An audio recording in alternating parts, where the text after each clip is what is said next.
All right, it's time for another beer, rum, and roll rock shot. This time we're celebrating the 40th anniversary of Ozzy Osbourne's second studio album, Diary of a Madman. It was released on November 7th, 1981. This is the last Ozzy studio album to feature late guitarist Randy Rhoads and drummer Lee Kerslake. It was produced by Ozzy, Randy, and Max Norman, who also engineered the album, and to date, it has sold over 3 million copies worldwide. The band's lineup consisted of Ozzy Osbourne lead vocals, Randy Rhoads guitars, Bob Daisley bass, uncredited, and Lee Kerslake on drums, also uncredited. Uncredited, meaning that although bassist Rudy Sarzo and drummer Tommy Aldridge are the ones credited in the liner notes and pictured on the inner sleeve, it was bassist Bob Daisley and drummer Lee Kerslake who performed all bass and drum parts on the original release. Hey, Beau Cephas, how are you, buddy? Cheers. Cheers, brother. All good, man. All good.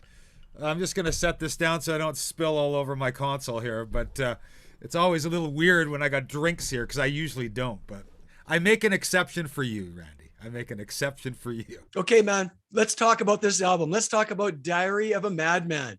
When did this album come into your life, and what impact did it have on you, brother? Okay, I'm going to tell you a little story, Randy. Tell me a story.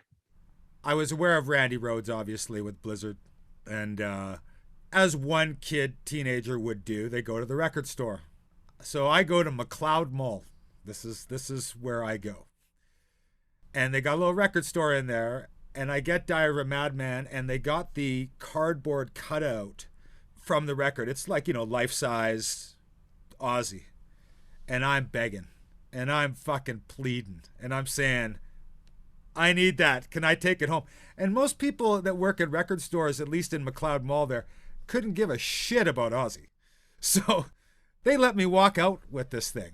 I don't know how long it lasted. I'm sure it got trashed within a week because I was just so excited and people were over and whatever. But that's when I got it. And I couldn't get enough of Randy. So when this happened and that happened, I was just on cloud nine. So my first experience with this record was pretty fucking awesome, That's awesome, dude. Yeah, I remember scouting record stores for that reason. They'd have a cool poster that only record stores got.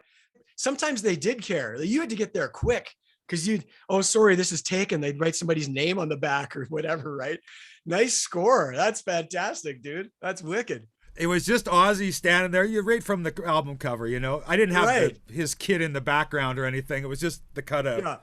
Yeah, for me, I don't have anything that great. I just know that first album was blasting out of every car, was at every house party I went to from junior high and high school. It was everywhere.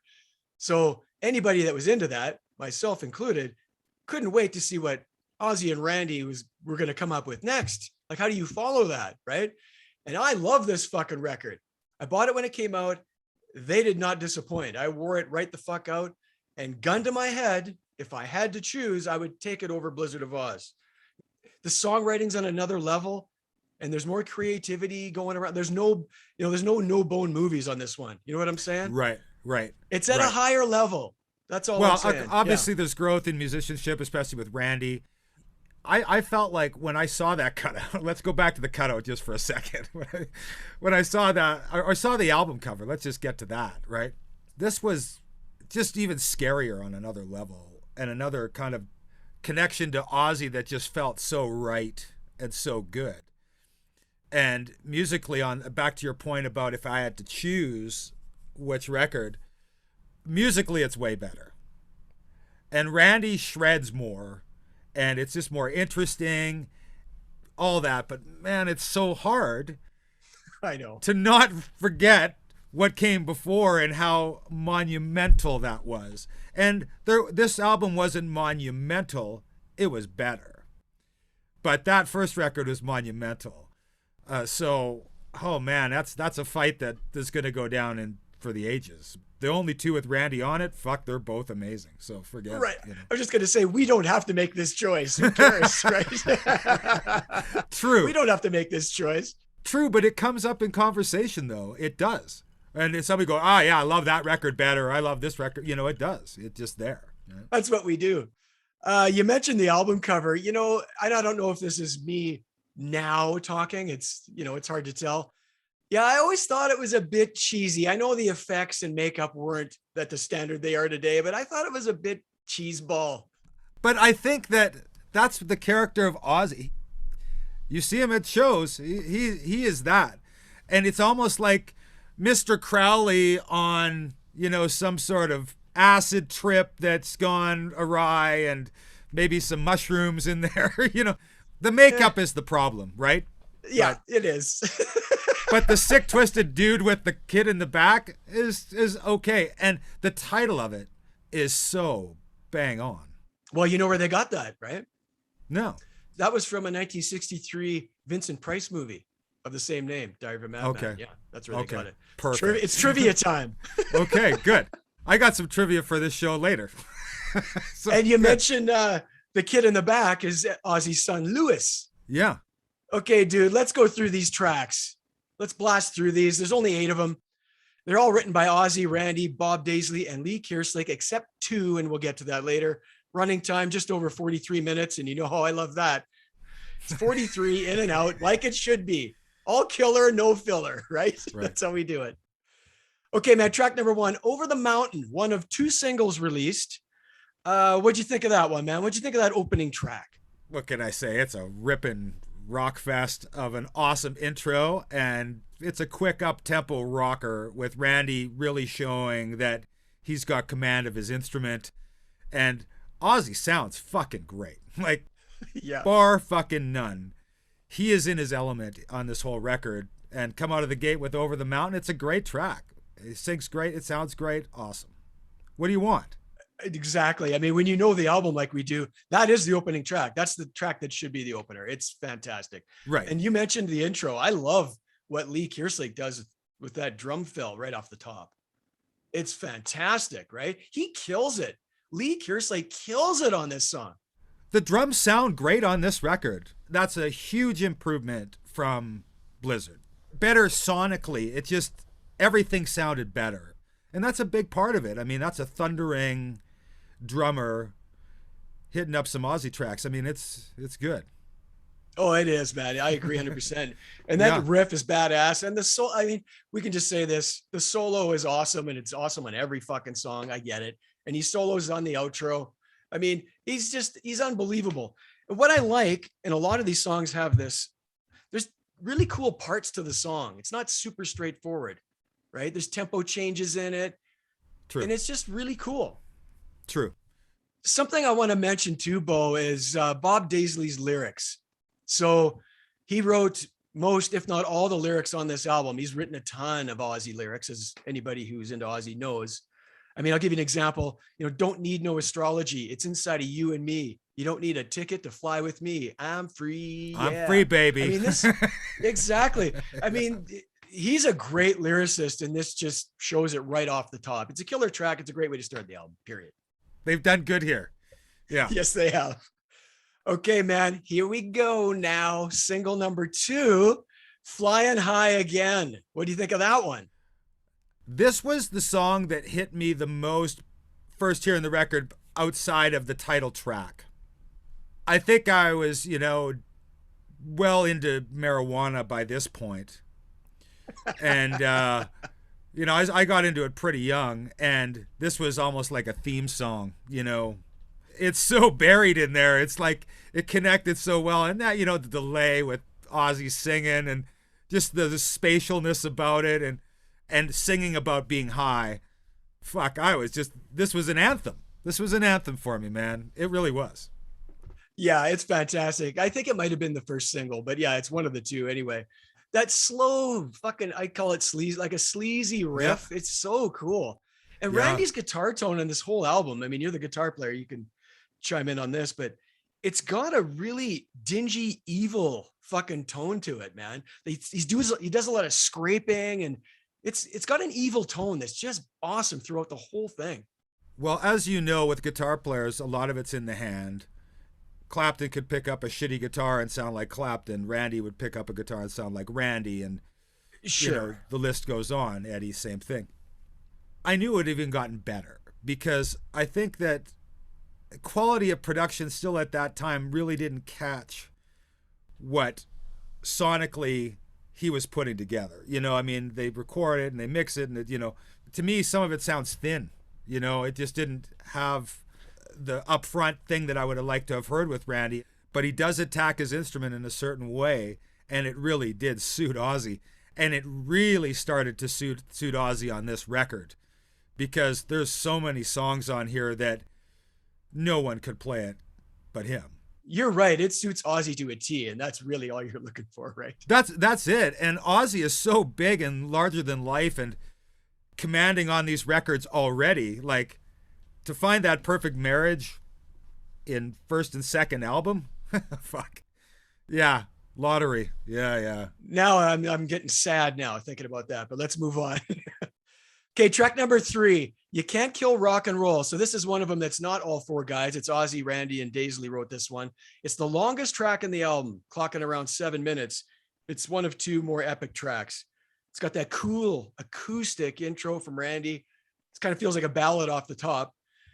And it's a different feel, which I like.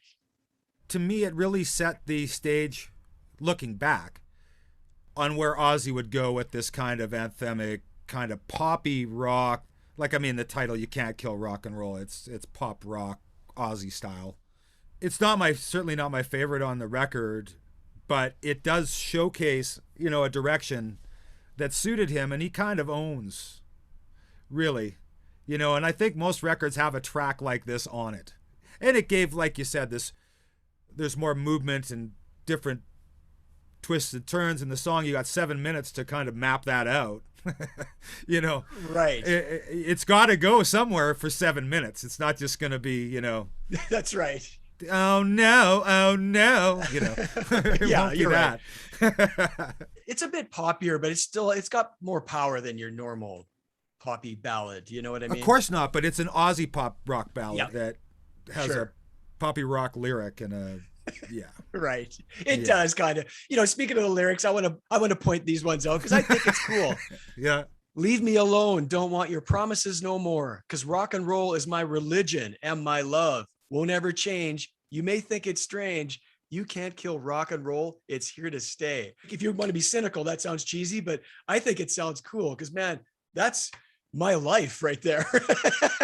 And I see what you're saying, but I do find it a little cheesy. But you got to admit that the guitar solo is smoking on this one. Holy shit. There's not a track on here where the guitar That's isn't true. fucking fabulous. So move on. Yeah. Move on. Next. Left unsaid. Left unsaid. Yeah. Left unsaid. Fair enough. Okay, man. Number 4, Believer. Ozzy, Randy, and Daisley also wrote this one. What's different about this one, it starts with a really cool bass riff from Bob to open the track, which is different and cool. There's evil sounding guitar and guitar effects going on in this one, right? It's dark and menacing. It's really cool. Yeah, and it shows to the time when this record came out. Like, I mean, guitar effects pedals were peaking, with Boss and others types coming out with weird sounds. And you're in the studio exploring this, and you're the new guitar god.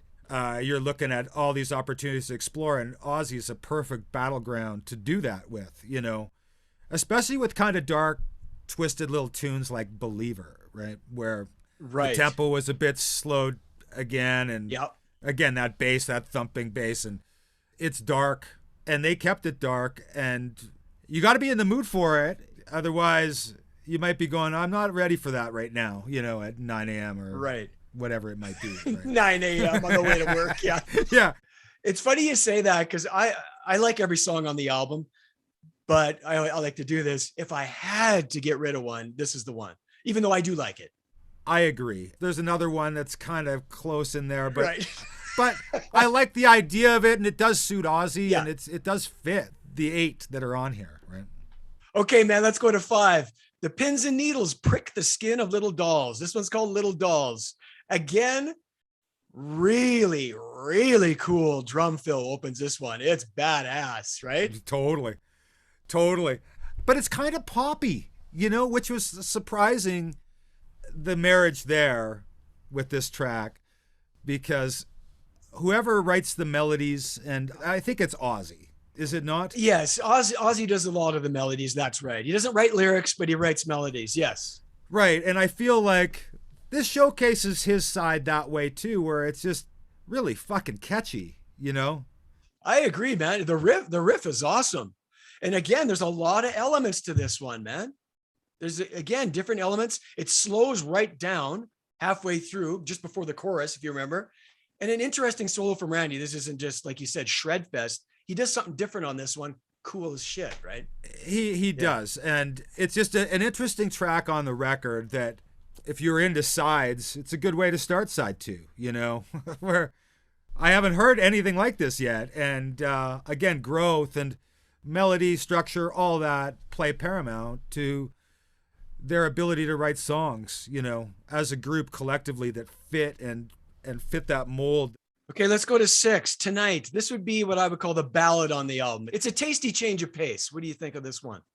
Fuck, I have a hard time with Ozzy and emotional ballady type stuff. I love him everywhere else. I mean, Goodbye to Romance, whether you like it or not, that was that same type of thing on the Blizzard album. It's okay. I mean, it fits Ozzy now, but it doesn't fit Ozzy back when he was making a name for himself outside of Black Sabbath as the devil of heavy metal, you know. Well, he's always like had his foot in that pop camp because that's how you get on the radio, like whether it's Mama, I'm Coming Home or Road to Nowhere. He's always done this. And I like it, man. I like that it's not all just fucking hammering me on the head. I like that. I like the variety, I guess. Sure. Like the melody of it is excellent and stuff like that. Yeah. It's just, man, I just have Ozzy in a different world, you know, and I can get Right. my pop sensibilities elsewhere. You know what I mean? He wants to get chicks. He wants to get chicks to the show, Bo. Yeah, he don't need it. He don't need it, man. He's got Sharon. Something else I want to mention is there's some cool keyboard stuff on this. And again, with the uncredited, credited business, Don Airey's credited, but it's not him. It's this guy named Johnny Cook. I don't know who the fuck that is, but he's the guy who actually did it. So I heard it's some guy that he was on tour with Rainbow or something, and somebody filled in and played these keyboards. And whether you like him in Ozzy's music or not, too little, too much, whatever, they fit the pocket the way he used them. There's lots of bands from the 80s that fucking killed the idea of synth in a fucking rock band, right? Absolutely. He had just enough. You're right. Just enough. Totally, man. If he had to. And I want to say Randy's outro solo was amazing, but I won't. Oh, wait a minute. I just did. Everybody should listen to this just for Randy's sake, period. Oh, but, God. If they haven't, and I'm sure most rock guys have. So, all right. Track 7, Randy. Soto is the way I like to call it. S.A.T.O.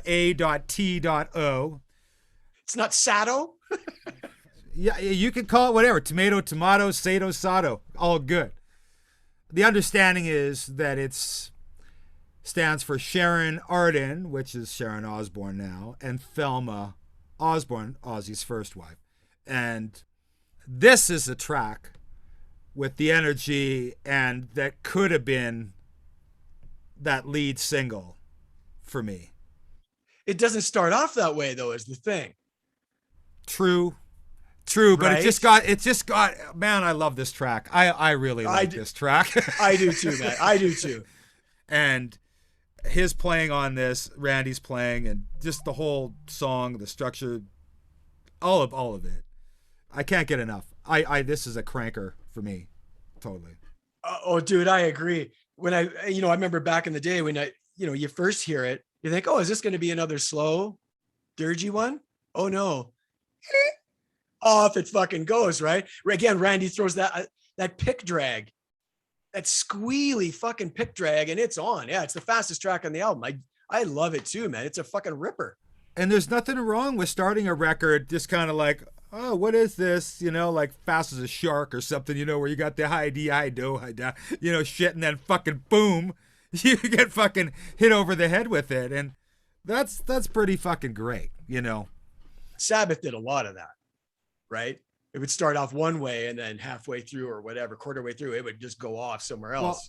Iommi had to get in his licks, and cover every fucking possible lick that he could do in every song. That's true, dude. So that it's gone. It's out of there. It's out of the equation. Yeah. Oh man, is that true? He'd have like 3 amazing riffs in one song. Yeah. I'd say, okay, good.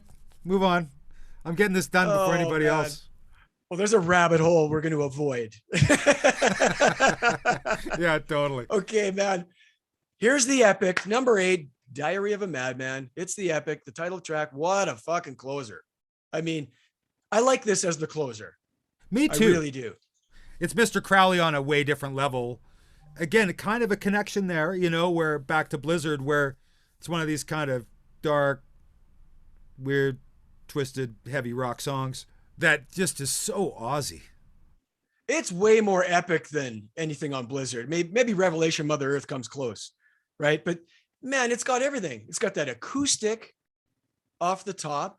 Randy doing his acoustic thing off the top. Fantastic. And then it goes back and forth, right? Acoustic verse, heavier chorus, back and forth, fucking wicked. And again, there's just a bunch of really cool parts. I would even use the word proggy. It's proggy in spots even, I think. Yeah, right? Some of that synth come in, and then the choir. Yeah. Little bits of choir, and there's actually an isolated violin or cello that's playing at the end too. It's real strings. These are real strings going on in that acoustic breakdown. Like, it's fucking wicked. And my favorite part, and you alluded to it, is that choral chanting at the end. It's like right out of the fucking Omen or something, right? It's unbelievable. It's my favorite track on the album. That's where I'm at with this one. It's fucking awesome. I agree. Diary of a Madman is eclipsed by Diary of a Madman. That's it. Okay, the last thing I want to mention on this is Bob Daisley's lyrics again. So apparently he wrote this about himself. So he was suffering from a nervous fucking breakdown at the age of 16, apparently. And he learned that some of the biggest problems we deal with are in ourselves. So the little lyric I picked out was, "A sickened mind and spirit, the mirror tells me lies. Could I mistake myself for someone who lives behind my eyes?"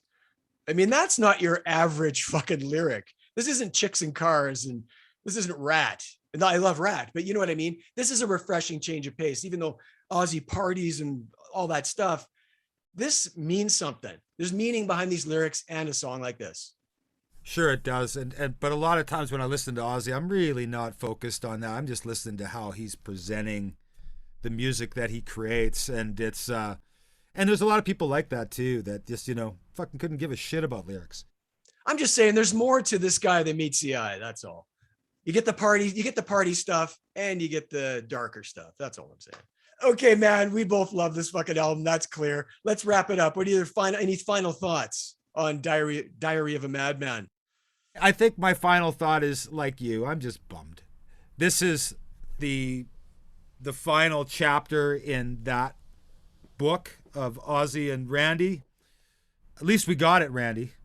And urge everybody to fucking crank this shit as much as you can, because it's so fucking good. It's fucking wicked. Like, Ozzy just got his own voice. Like, you cannot confuse him with doing anything anybody had done or trying to do anything that anybody is doing now. Ozzy is just Ozzy. It fits me like a fucking glove, Randy. You either like a singer's voice or you don't, but he sang with a power that back then that was undeniable. Like, and it's him in an instant. He's got a very distinct voice, like it or not. And he sang his ass off on this album. Unbelievable. And don't bother listening to the reissue in 2002 of this record that stripped all those performances from the original guys that were part of this process just to appease some legal fucking entity. Don't bother. Listen to the original or listen to the re-release that brought all those guys back and mastered it a little better and all that stuff. But don't. Just don't. It was two things. Money was one.